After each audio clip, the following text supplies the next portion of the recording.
오늘 우리에게 주시는 하나님의 말씀 보도록 하겠습니다. 구약 성경 창세기 27장 46절에서부터 28장 9절까지의 말씀, 저와 여러분들이 한 절씩 교독하도록 하겠습니다. 창세기 27장 46절로부터의 말씀입니다. 리브가가 이삭에게 이르되 내가 헷사람의 딸들로 말미암아 내 삶이 싫어졌거늘 야곱이 만일 이 땅의 딸들 곧 그들과 같이 헷사람의 딸들 중에서 아내를 맞이하면 내 삶이 내게 무슨 재미가 있으리이까?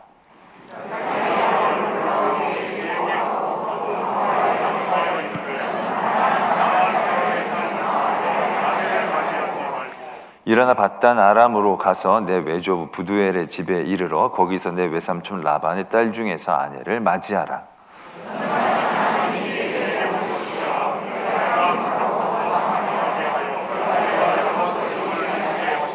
아브라함에게 허락하신 복을 내게 주시되 너와 함께 내 자손에게도 주사 하나님의 아브라함에게 주신 땅 곧 내가 거류하는 땅을 내가 차지하게 하시기를 원하노라.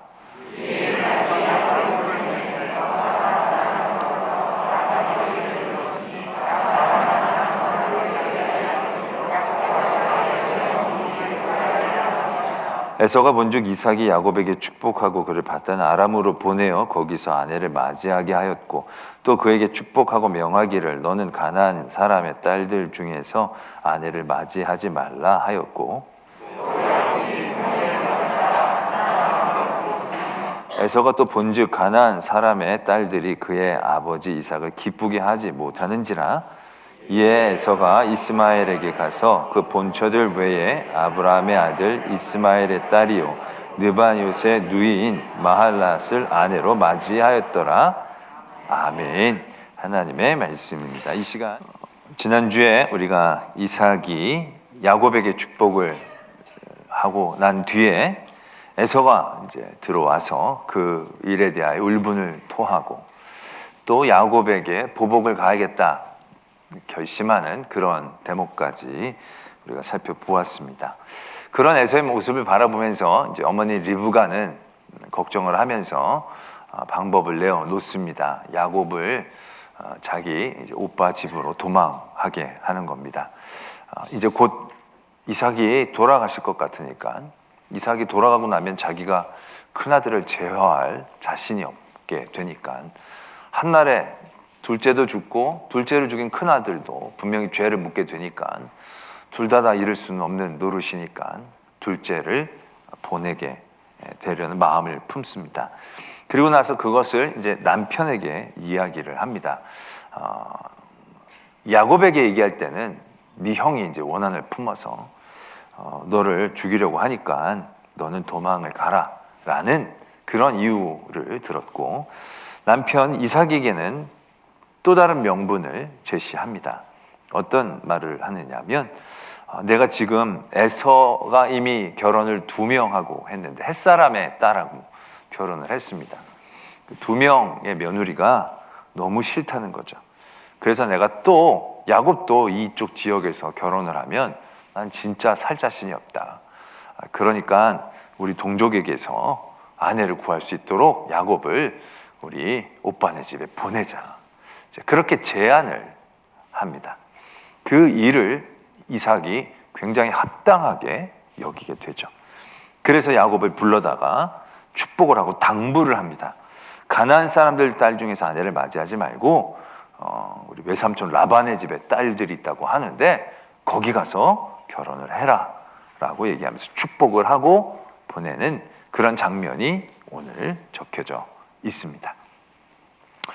원래 이 리브가는 야곱이 죽을까봐 이제 외삼촌 집으로 피신을 보내는 겁니다.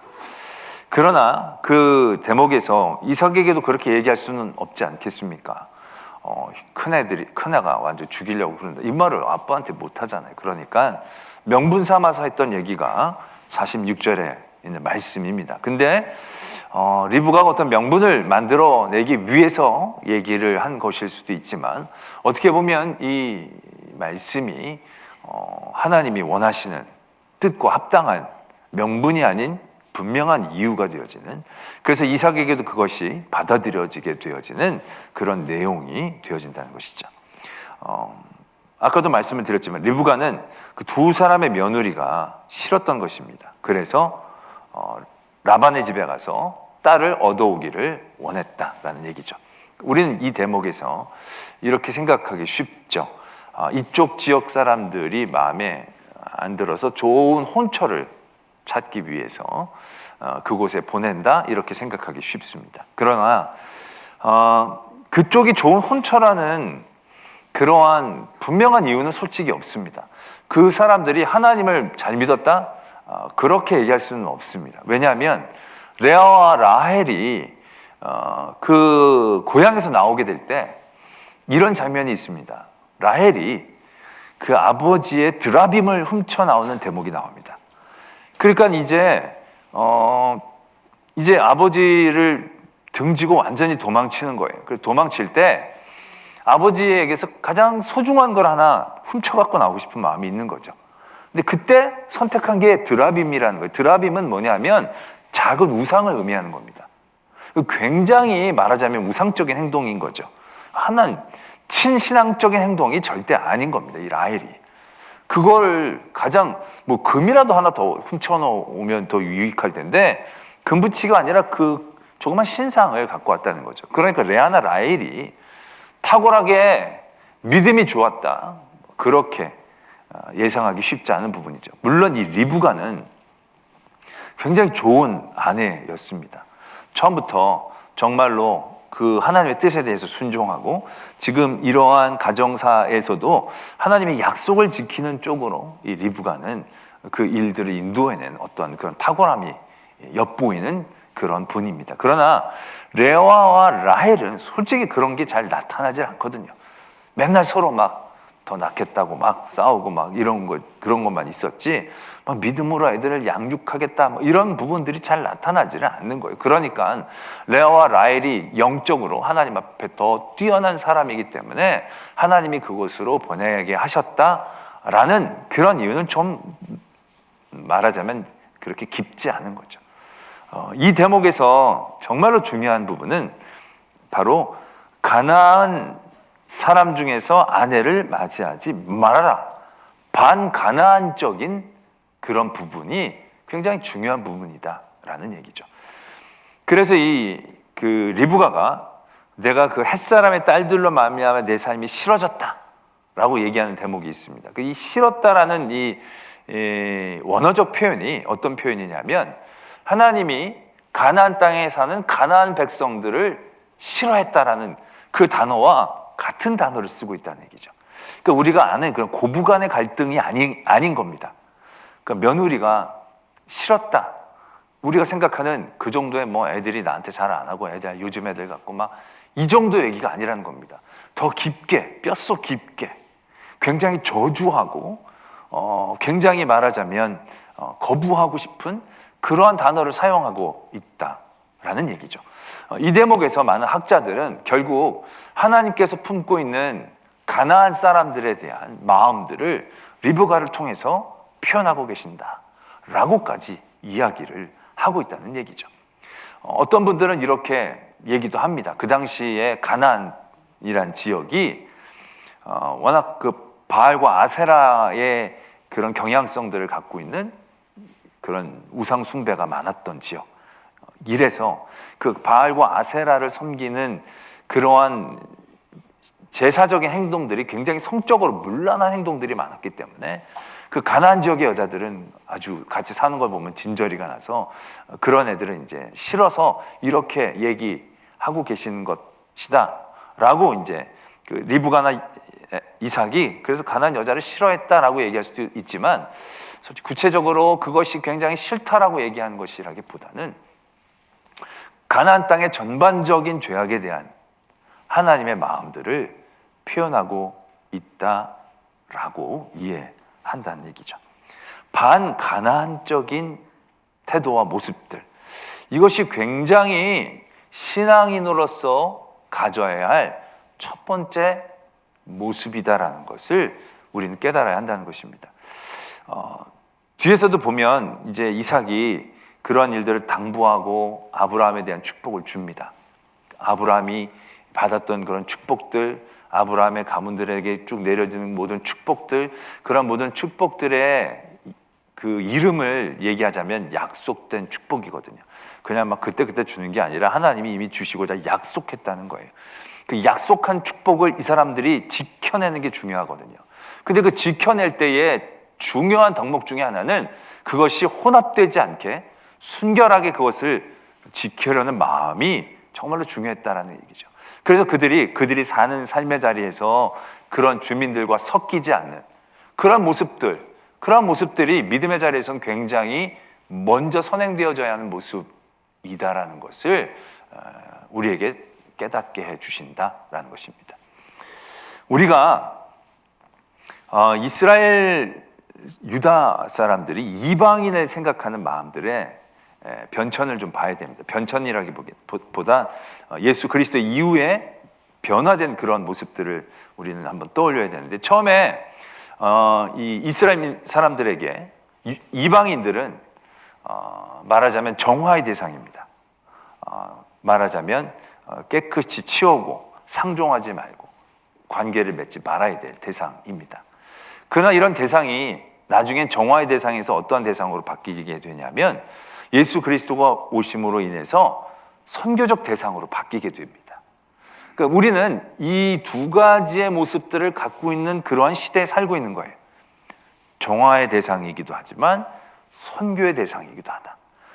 이런 시대를 살고 있으면서 우리는 어떤 쪽으로 더 마음이 열리냐면 선교적인 대상으로 마음을 더 많이 품게 되는 경향이 있습니다. 이방, 우리가 가서 전도하고 사랑하고 품고 데리고 와야 될 대상이 아니냐. 그런 마음을 품고 우리가 그쪽으로 더 마음을 둘 때가 있죠. 그래서 저희가 신대원 다닐 때도 우리 전도사님들끼리, 야, 우리가 세상을 전도하려면 선교적으로 세상을 많이 알아야 되지 않겠냐. 그러니까 맥주집에 가서 맥주도 한번 먹어보고 그 사람들이 먹으면 어떻게 행동을 하는지, 왜 거기서 그렇게 개차반이 되는지 우리가 좀 알아봐야 되지 않겠냐. 룸살롱도 가보고 그게 그렇게 매력이 있는 건지, 가고 싶은 건지, 비싼 돈 내고 갈 만한 가성비가 있는 건지 우리 경험해 봐야 되지 않겠냐.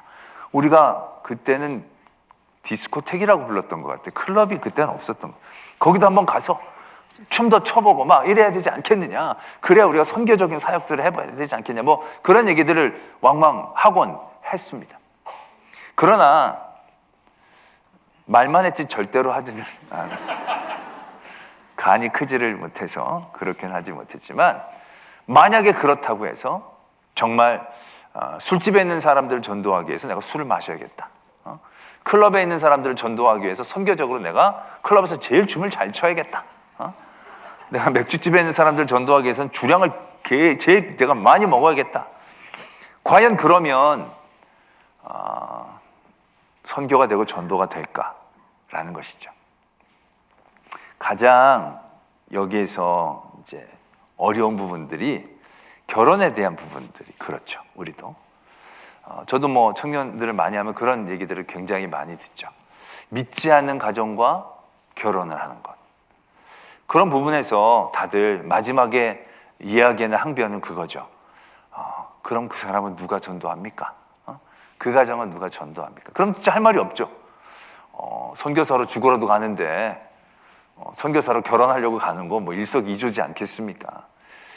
그러나 여러분들, 그러한 말하자면 정화의 대상에서 선교적인 대상으로 바뀔 때는요, 그 모든 방향의 전환에 하나님의 직접적인 개입들이 늘 있습니다. 자의적인 판단이 아니라요, 하나님의 직접적인 개입이 있습니다. 처음에 이스라엘 유대인 그리스도인들은 자기들만 믿었어요. 그러나 그들이 다시금 정신 차릴 수 있었던 것은 예수님의 지상 명령이 그것을 도전하고 있기 때문에 그래요. 유다와 사마리아와 땅끝까지. 예수님은 성령이 임하실 때 성령의 개입을 통하여 우리의 정화의 대상이 선교적인 대상으로 바뀌어지는 것을 도와주신다는 거죠. 베드로가 고넬료의 집에 가는 거 쉽지 않았습니다. 이건 진짜 굉장히 어려운 일입니다. 갔다 와서도 베드로가 굉장히 많은 비난을 받습니다. 그래서 하나님이 베드로에게 꿈으로 말씀해 주셨습니다. 그러지 않고는 베드로가 가지를 않을 테니까. 베드로가 꿈에서도 나 부정한 거 안 먹습니다. 부정한 거 안 먹습니다. 그때 하나님이 나중에 3번이나 너 내가 먹으라고 한 거 왜 안 먹냐? 이런 꿈을 보내주신 다음에 고넬료의 사람들이 왔을 때 그를 따라가기 시작하죠. 그가 고넬료를 어떻게 전도해 이런 마음 먹은 게 아니다라는 겁니다. 어떤 그런 선교적인 바운더리를 넘어갈 때는요, 늘 하나님의 직접적인 개입과 성령의 임재들이 늘 그 길을 인도해 주셨습니다. 바울이 마게도니아로 넘어갈 때도 그 유럽 더 심한 이방 민족에게 나가는 것도 그에게는 계획이 없었습니다. 아이디어가 없었습니다. 그 땅을 쳐다보며 기도한 거 아닙니다. 그런데 예수 그리스도의 영이 그를 그곳으로 인도해 내셨을 때 그 지경이 넓어진 것이죠. 우리의 모든 세상을 향한 도전과 싸움에는 하나님의 이끄심이 있어야 가능한 겁니다. 이 부분이 있을 때까지 우리가 견지해야 할 신앙의 모습은 솔직히 반사회적인 겁니다. 말하자면 반가나안적인 모습들을 우리는 견지하고 있어야 합니다. 우리의 신앙이 약속된 복을 지켜내기 위해서는 그 신앙의 복들이 혼합되어지지 않도록 깨어있는 것이, 거기에 우리가 스스로가 도전하는 것이 정말로 중요한 시작이다라는 것을 분명히 아셔야 된다는 거죠.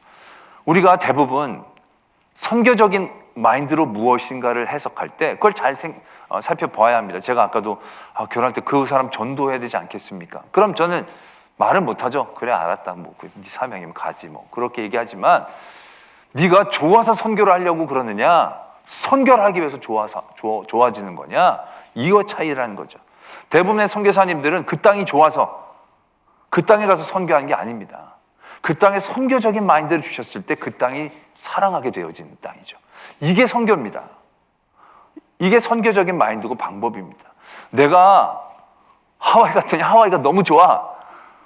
내가 여기서 선교, 이 원주민들 훌라하면서 이렇게 선교를 해야겠어. 이건 선교가 아닙니다. 놀러 가는 거지. 놀러 가는 거 하나님을 덧붙이는 거죠. 그런데 갔더니 그 원주민들이 진짜 너무 풍요롭지만 세상에서 의미도 없이 살아간다? 그 사람에 대한 불쌍한 마음들, 그리고 그 땅이 좋아지는 것들 보면 척박한 땅들이 있지 않습니까? 선교지죠. 근데 그곳에 마음을 주셨을 때 그 땅이 좋아지는 거죠. 그래서 이곳에 와서도 우리 아프리카 선교사님이나 동남아의 힘든 지역에 계신 선교사님들도 오면 거기가 좋다라는 거예요. 또 거기 가려고 그러는 거예요. 거기가 좋아서가 아니죠. 선교적인 마음이 있을 때 그것이 좋아지는 거죠. 근데 대부분 우리가 선교로 그 일들을 해야겠다라고 얘기했을 때 정말 하나님이 그 마음을 주셔서 그 다음에 그것을 좋아하게 되어져야 그게 선교적인 방향성인데, 대부분 우리가 그 좋은 이 좋은 마음을 주시는 거 보니까 하나님이 그런 뜻이 있으신가 보다라고 생각하기 쉽다는 거죠. 그러나 우리는 1차적으로는요 그렇게 생각하면 안 된다는 거죠. 내가 좋아하는 것, 그건 내가 분명히 싸워야 될 그 대상 중에 하나가 되어질 수 있다는 거죠. 오늘 굉장히 간단한 문제입니다. 에서가 가나안 땅 여자들하고 결혼을 한 거예요. 그런데 그 문제들이 정말로 이 이삭이 보기에는 쉽지 않은 문제다 라고 깨닫게 되어진 것이고, 하나님은 이 일들을 통하여 그러한 분명한 메시지들을 우리들에게 도전하고 계신다라는 얘기죠.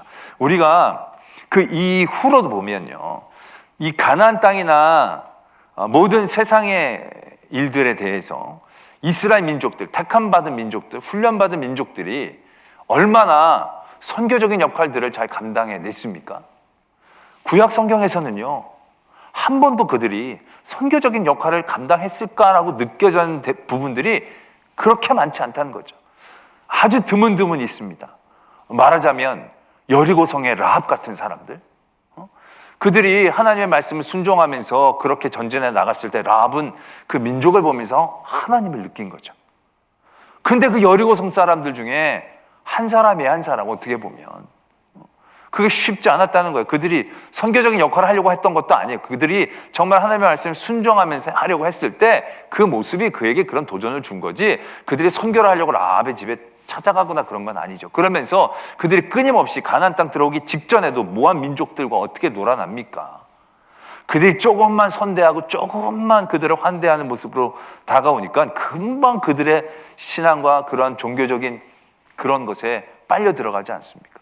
그래가지고 그 안에서도 얼마나 많은 피해자가 생겨나게 됩니까? 비느하스가 창으로 찔러 죽이기 전까지. 그러고 나서 가나안 땅에 들어갈 때도 하나님이 뭐라고 말씀하십니까? 다 진멸하라고 얘기하셨어요. 여러분, 가나안 땅에 들어가는 그 역사를 바라보면 하나님이 이스라엘 민족을 들여보내주시기 위해 다른 민족을 치우시는 그런 과정이 아니에요. 복합적이에요. 하나님이 가나안 땅의 민족의 죄악에 관영해서 그들을 징벌하시기 위해 이스라엘 민족을 들여보내시는 거예요. 그것과 함께 이스라엘 민족에게 그 땅을 주시는 거예요. 그 사명을 잘 감당한다라고 한다면, 그러니까 어떻게 보면 우리는 너무 이스라엘 중심으로 이 사람들은 소품처럼 생각되어지는 게 아닌가. 그렇지 않아요. 하나님의 역사는 어떻게 보면 이 가나안 민족에게 있어서도 하나님은 그것을 다 바라보고 재고 계셨던 거죠. 그리고 이스라엘 민족을 통하여 그들에게 들어가게 하신 거예요. 어떻게 보면 그 가나안 민족들도 이스라엘 민족을 바라보면서 기브아 사람처럼 화친을 하고 하나님을 두려워하는 마음들을 가지면서 살아내라고 하고 싶으시는 마음이 분명히 있으시지 않겠나 생각을 해요. 왜냐하면 솔직히 그 가나안 땅에 들어갈 때 기브아 사람들이 속이잖아요. 가까운 데 사는데 멀리 있는 사람들처럼 막 행색을 꾸미고 빵을 만들어 갖고 와가지고 멀리서 명성 듣고 왔다 그러면서 막 이렇게 되잖아요. 솔직히 그것도 어떻게 보면 속인 거예요. 무시하고 할 수도 있어요. 그런데 하나님 그걸 유효하게 해주시는 거예요. 그리고 그 민족을 나중에 보호해 주세요. 지켜주세요. 사울 왕의 가족들이 그곳에 약속을 어겼을 때 나중에 그것들 갚아주시기까지 하시는 거죠. 왜? 이 민족은 하나님을 두려워했으니까. 하나님이 함께 하신 이스라엘 민족을 두려워했으니까. 다른 사람들은 싸우려고 했지만 이들은 싸우려고 하지 않았기 때문에 하나님이 이들을 구원해 주신 거죠. 어떻게 보면 그러한 과정들 가운데서 하나님은 솔직히 모든 민족을 바라보고 계시는 거예요. 그 가운데 이 가나안 민족들을 징벌해 주시는 거예요. 왜? 이들의 죄가 너무 가득 찼으니까. 그러나 이스라엘 민족이 어떻게 됩니까? 들어가서 결국은 계속적으로 혼합되지 않습니까? 그 끊임없이 사사기에서 나타나는 그런 어려움들과 문제들의 발단은 다른 게 아니에요. 그들이 그 땅, 그 민족, 그 땅의 신앙, 그 땅의 생활, 그 땅의 문화에 끊임없이 현혹되고 미혹돼서 그래서 무너지기 시작하는 거죠. 하나님은 그것을 순결하고 정결하게 지키게 하기 위해서 결국은 그 땅을 다 치우시죠. 그리고 바벨론까지 끌고 내려가시죠. 거기에서 그들이 오히려 굉장히 거룩한 신앙 공동체의 훈련들을 제대로 하게 되어지는 그런 일들을 이루시고 그 다음에 그들을 또 올리시는. 그러니까 우리들의 신앙적인 건요, 굉장히 처음에 선교적인 역할들을 생각하기 이전에 세상과 싸우는 반가나안적인 신앙의 모습들이 우리들에게 분명히 있어야 된다는 것입니다. 여러분들이 지금 사는, 우리들이 지금 사는 이 세상의 삶의 자리들에서 우리가 세상의 문화에 대해서 얼마나 깨어있고 경계하고 있는지 한번 되돌아볼 필요가 있다는 거예요. 선교도 안 하면서 어줍지 않게 모든 것들을 타협하고 모든 것들을 즐기고 모든 것들을 소유하고 모든 것들을 누리려고 한다는 거죠. 그러나 이러한 모습이 얼마나 에서의 모습과 닮아 있는지를 우리는 분명히 바라볼 수 있어야 한다는 것이죠. 세상의 것이 섞이면 진짜 묘하게 흘러가는 거예요. 저는 이번에 이태원 그런 사건이 나면서 정말 깜짝 놀란 게 왜 할로윈이라는 데 많은 젊은이들이 그렇게 몰려가나. 난 그런 의문을 가졌어요. 할로윈이라는 게 진짜 근본이 없는 거잖아요, 우리한테는. 차라리 단오날 뭐 춘향과 이도령이 만났던 전설 또 뭐가 있죠? 이 까치 그 건우직녀인가요? 7월 7서 그렇죠. 7월 7석에 놀든지 뭐. 근데 할로윈은 이거 어디서부터 근본이 있는지 모르겠지만 갑자기 어디서 와가지고는 그날 그렇게 이 땅에 많은 젊은이들이 그곳에 정말로 움직이지 못할 정도로 모였다는 자체가 저는 처음에 놀라는 거예요. 아, 내가 이렇게 현실감이 떨어졌나? 그러면서 왜 이런 할로윈에 열광하기 시작하는가? 아니, 그게 아니면 성탄절도 있잖아요. 성탄절은 너무 추워서 그런가? 그런데 이렇게 얘기하는 사람들이 있다는 거죠. 성탄절이 오래전부터 세상에서 빌드업하기 시작했다는 거죠. 왜냐하면 할로윈을 즐기는 친구들한테 그런 질문을 했대요. 성탄절을 놀지 왜 지금 이렇게 노느냐고. 그때 그 친구들 중에 적지 않은 사람들이 이렇게 대답했다는 거예요. 나는 크리스마스가 싫어요. 크리스마스가 싫어요. 라고 얘기했다는 거죠. 크리스마스가 왜 싫지? 그 빌드업이 옛날부터 된 거예요. 왜냐하면 성탄절이면 따뜻하고 예수 그리스도가 우리에게 사랑으로 오시고 그게 사랑인 거예요. 그 성탄절은 따뜻하고 사랑이다 보니까 커플들끼리 성탄절날 만나기 시작한 거예요. 그래서 성탄절 24일만 되면 다들 너 오늘 너 만난 사람 없어? 만난 사람 없어? 다들 막 이렇게 얘기를 하는 거예요. 그러니까 처음에는 성탄절날 연인이 막 이렇게 걸어가고 막 이런 거 보면 막 부럽고 막 이러다가 그게 쌓이니까 어떻게 되겠어요? 짜증나기 시작하는 거예요. 요즘 연애도 포기하고 막 그런 젊은이들이 많아지면서 성탄절만 되면 넌 성탄절날 맨날 혼자만 있고 너는 만나는 사람도 없고 집안 사람들이 이러니까 결국 성탄절이 어떻게 되느냐?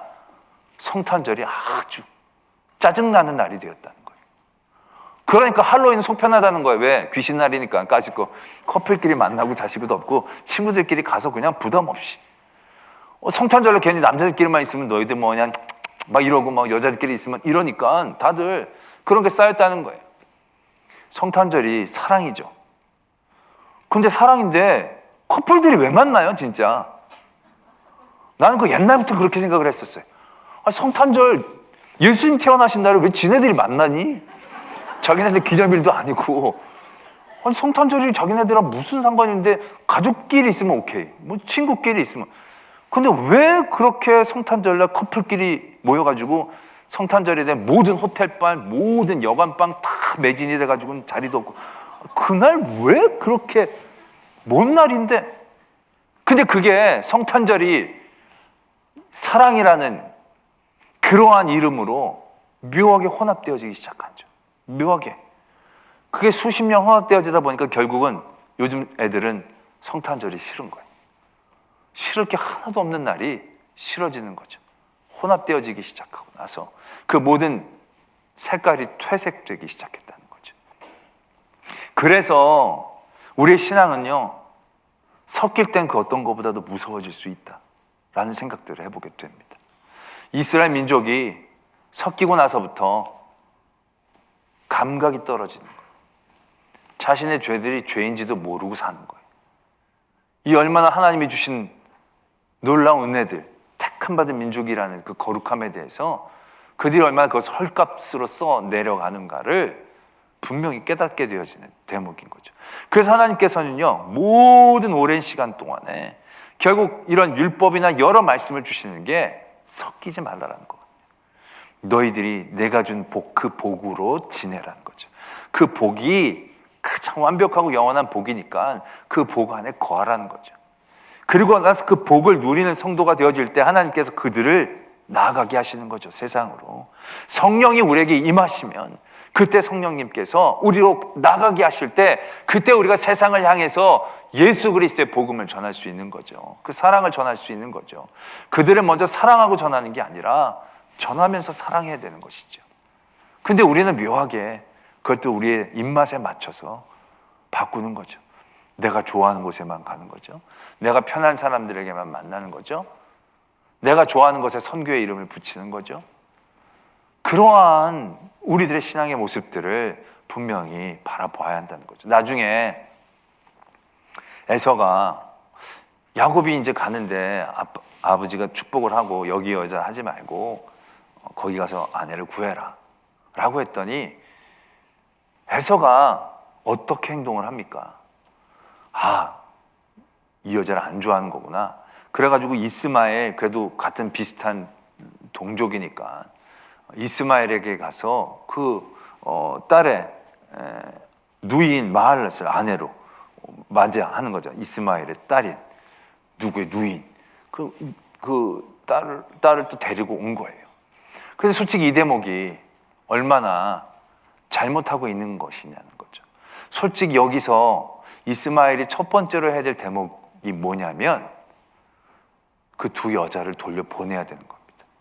한 여자를 돌려보내야 되는 겁니다.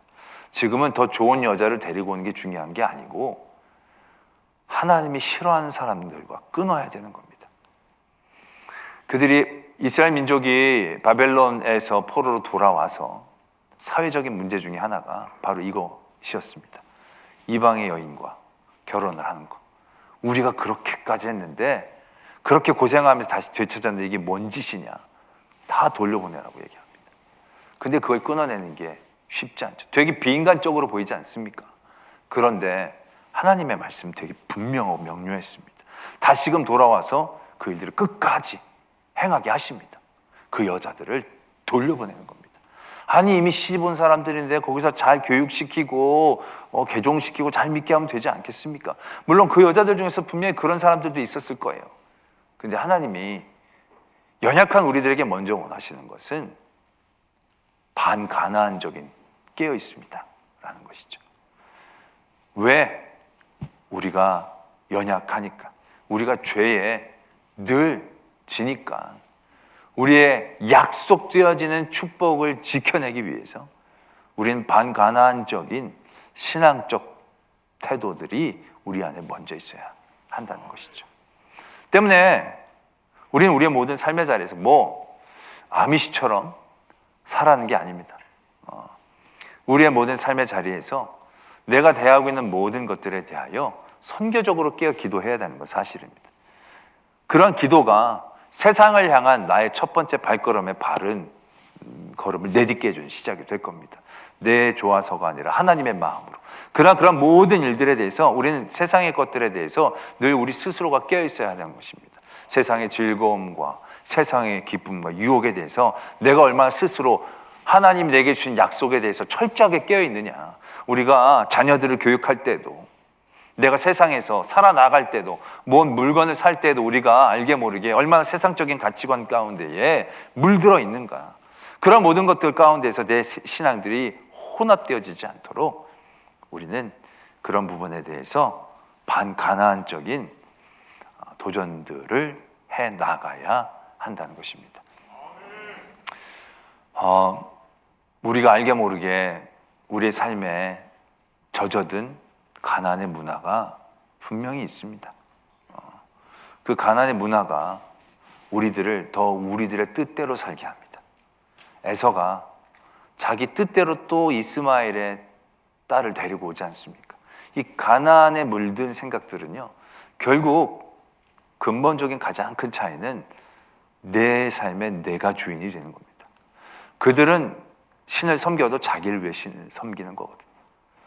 내가 알게 모르게 물들어져 있는 가난, 내 생각들, 결국 내 뜻대로, 내 의지대로, 내 생각대로인 거예요. 이 에서의 모습처럼. 야곱은 도망치는 거잖아요. 쫓겨가는 거잖아요. 거기서 아내도 자기 뜻대로 얻지를 못해. 그러나 결국 그것이 약속된 하나님의 은혜를 받는 계획과 섭리 안에 있었다라는 것이죠. 우리의 모든 삶의 자리에서 내가 하고 싶고 내 뜻대로 되기를 원하는 모든 삶의 자리에서 우리는 이 가나안적인 문화들을 살펴보아야 합니다. 교회 안에서도, 신앙적인 부분에서도 우리는 늘 내 경향성의 신앙들, 내가 좋아하는 어떤 말씀들, 내가 좋아하는 일들, 좋아하는 사람들, 이게 어떻게 보면 나도 모르게 물들어져 있는 모습일 수 있다는 거죠. 우리가 믿는 건 하나님 기쁘시게 하려고 믿는 거죠. 그 하나님이 기쁘시는 게 내 기쁨이 때문에 그런 거예요. 근데 그게 아니라 우리는 모든 것이 내 기쁨이, 말씀도 내가 기쁜 말씀, 찬양도 내가 기뻐하는 찬양, 기도도 내 귀에 듣기 좋은 기도, 사람들도 내가 편한 사람들. 그러한 모습들 가운데서 우리가 약속된 축복을 지키기 위하여 하나님을 기쁘시게 하는 믿음의 사람들로 서기 위해서 얼마나 우리가 가나안의 문화에 젖어 있는지를 다시금 살펴보며 도전할 수 있는 그러한 신앙인들 되기를 도전합니다. 성탄절 얼마나 세상의 문화에 많이 지금 물들어져 있습니까? 진짜 말구유 아기 예수 그리스도보다는 산타클로스가 더 각광을 받고, 이제는 산타클로스도 얘기 안 합니다. 그냥 해피 홀리데이라 그래서 니들끼리 재밌게 놀아라.